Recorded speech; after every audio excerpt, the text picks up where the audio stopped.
In this video, I am going to talk about different interesting topics. First, how Odumeje'S made Naira to gain strength. Sorry for the laugh. Binance staff escapes Nigeria. Gumi brought in for questioning, and Trump's trial is set. Hey guys, welcome back to my YouTube channel. Don't forget to subscribe, like, comment and share. Share and share. Thank you to do so.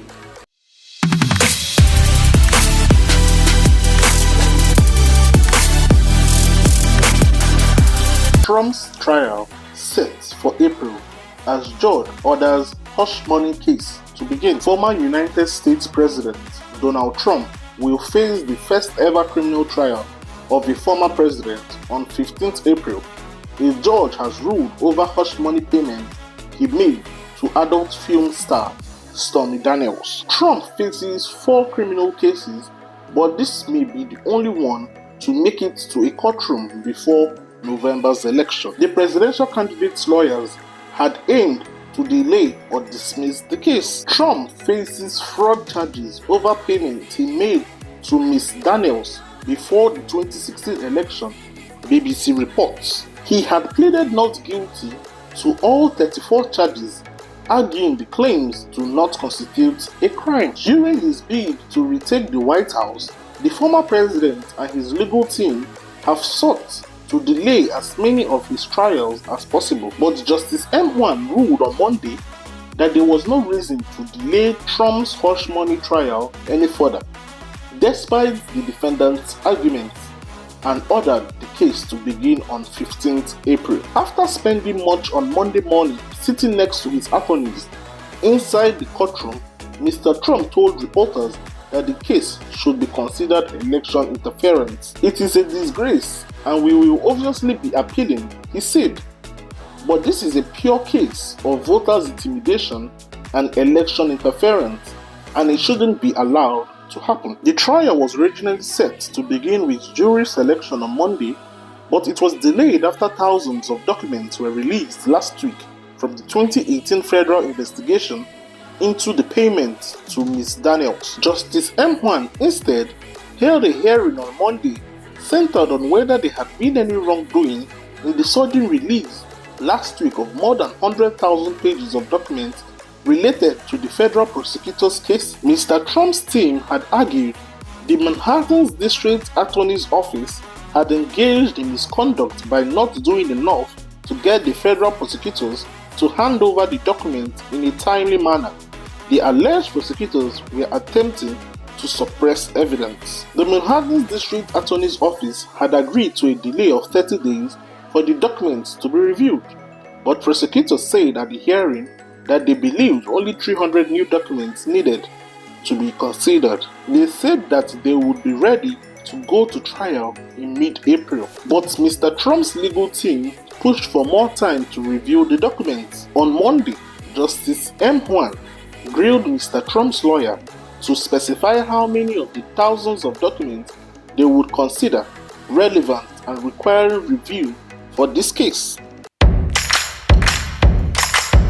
Nigerian government invites Sheikh Gumi for questioning over links to bandits. The President Bola Tinubu's led Nigerian government says it has invited Kaduna-based Islamic cleric Ahmed Gumi over his comments on the activities of bandits in the country. The Minister of Information and Orientation, Mohammed Idris, disclosed this while addressing journalists at the State House, Abuja, on Monday. Idris said Gumi was not above the law, noting that the government had deemed it necessary to invite him for questioning. Sahara reporters reported on March 21st how Gumi noted that the Niger Delta region was relatively peaceful after the Nigerian government granted amnesty to militants, adding that the same method must be applied to bandits currently ravaging the country. Gumi had noted that the Nigerian military had been hard on bandits with the approach it used to win the war against banditry in the northern part of the country. Speaking on Daily Trust X-Space conversation titled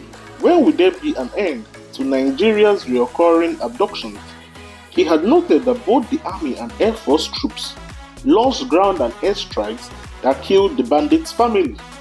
which have angered them as they see it as a war. He has said to them, as the military, they are fighting a war. Honestly, the military has been very hard on them.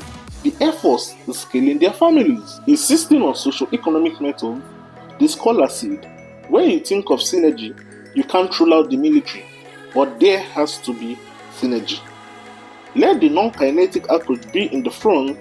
When it fails, then the kinetic can come in, and in fact, it will come in a better position because the non-kinetic approach will give access to have a better intelligence, better knowledge, and with that kind of intensive agreement in negotiation. Gumi, who has visited bandits in the forest a number of times to negotiate the release of victims, gave a similar occurrence of how former President Musa Yar'Adua gave amnesty to the oil-rich Niger Delta militants, which stopped the kidnapping of expatriates. The scholar said, as militants destroyed oil pipelines then, the bandits are also doing the same, preventing farmers from working on the farm, causing food insecurity, as well as abducting innocent children and women for ransom. National Security Advisor reveals how Binance manager escaped from Nigeria. The Office of the National Security Advisor, ONSA, has confirmed the escape of the Binance regional manager for Africa, A. Ndin. Daily Post reports that A. Ndin, Binance African regional manager, escaped from custody on March 22, 2024 from an Abuja guest house, where he and his colleague Tigran were detained for alleged tax evasion. A statement issued by ONSA Head of Strategic Communication, M. Zakari, said Ndin fled Nigeria using a smuggled passport. Zakari said the personnel responsible for the custody of the suspect has been arrested and investigations has begun. Preliminary investigation shows that Mr. Ndin fled Nigeria using a smuggled passport. The personnel responsible for the custody of the suspect has been arrested, and a thorough investigation is ongoing to unravel the circumstances that led to his escape from unlawful detention, the statement read. Meanwhile, Binance, in reaction to the development, said the safety of its manager remains top priority. The firm stressed that it's working with the Nigerian authorities to resolve the issue. I brought down dollar with my Abido Shaker power. That's coming from Odumeje'S. Prophet Chukwuemeka Ohanemere, aka Odumeje'S, of the Mountain of Holy Ghost Intervention and Deliverance Ministry, has claimed that the exchange rate of dollar to Naira came down because of his Abido Shaker power. Odumeje'S, in a viral footage of one of his church programs, claimed he used Abido Shaker to bring down the exchange rate of dollar to Naira. Recall that the Naira's appreciation against the US dollar continued on Monday, exchanging 1,360 Naira and 1,408.04 Naira per US dollar at both parallel and official foreign exchange markets. The dollar has gained significantly after exchanging 1,920 Naira per USD a few weeks ago. The pastor claimed the dollar exchange rate came down because of his powers. He said, I used Abido Shaker. When I am speaking about powers, I am not a joker. Google all my miracles. I stood before this altar telling you I would use all my powers to stop the dollar, that I would start with the dollar and use Abido Shaker to bring dollar down, and I performed it. No pastor tried that. No pastor said that kind of thing. I will still bring down dollar and still handle the presidential seat of Nigeria. I have never said anything without perfecting it. Google about my miracles. When I decide anything that will happen with the seat, anything I decide with that seat of the president will happen. I will start in dollars to release all my power, and I will use so many powers to bring down dollars. I have come to the end of this video. Don't forget to subscribe, like, comment, and share. Share, and share. Thank you to do so. See you next time. Yes, so we can pepper